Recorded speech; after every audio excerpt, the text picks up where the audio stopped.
Praise the lord. యెహెజ్కేలు గ్రంథం 36వ అధ్యాయం 11వ వచనం. మునుపటి కంటే అధికమైన మేలు మీకు కలుగు చేసేదను, అప్పుడు నేను యెహోవానై ఉన్నానని మీరు తెలుసుకుందురు. మన దేవుడు మేలులు చేసే దేవుడు. తల్లి గర్భంలో పిండముగా మనల్ని రూపించిందే ఆయన.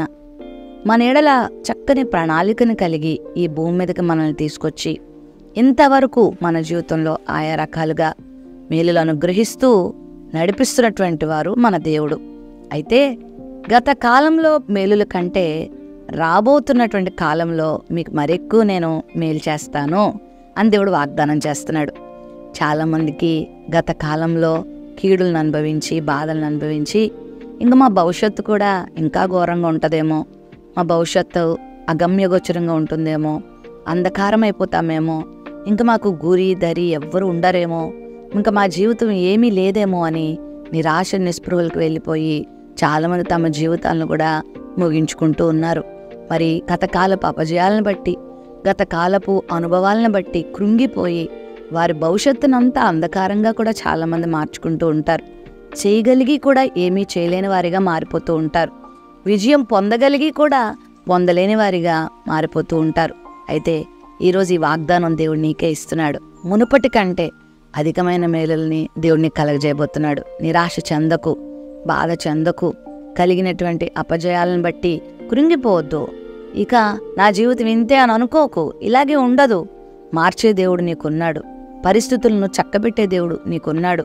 నీ దుఃఖదినములను సమాప్తి చేసే దేవుడు నీకున్నాడు. నీ రోగమును స్వస్థపరిచే దేవుడు నీకున్నాడు.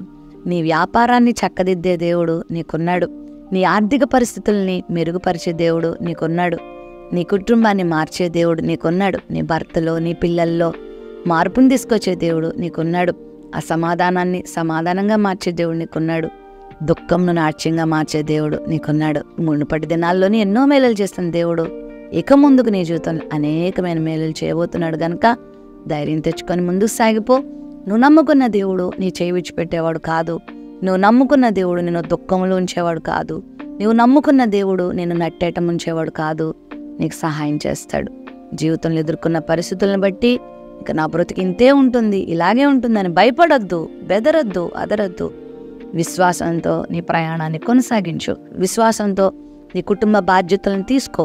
విశ్వాసంతో నీ వ్యాపార బాధ్యతలను తీసుకో. విశ్వాసంతో ఎదురుచూడు. గొప్ప మేలును దేవుడు నీకు చేయబోతున్నాడు. నీ చుట్టూ ఉన్నవారు పలుకుతున్న నిరాశ మాటలకు చెవినివ్వద్దు. నీ చుట్టూ ఉన్నవారు నిందిస్తున్న నిందలకు నువ్వు చెవినివ్వద్దు. దేవుని మాటలు నమ్ము, దేవుని నమ్ము. దేవుడు నీకు మేలు చేస్తాడు. ప్రేమ నమ్మకం కలిగిన మా తండ్రి, మునుపటి కంటే అధికమైన మేలును నీ బిడ్డల జీవితంలో మీరు కలుగ చేయమని, అద్భుతమైన కార్యాలు బిడ్డల జీవితంలో జరిగించమని యేసు నామములో ప్రార్థిస్తున్నాం తండ్రి. ఆమెన్.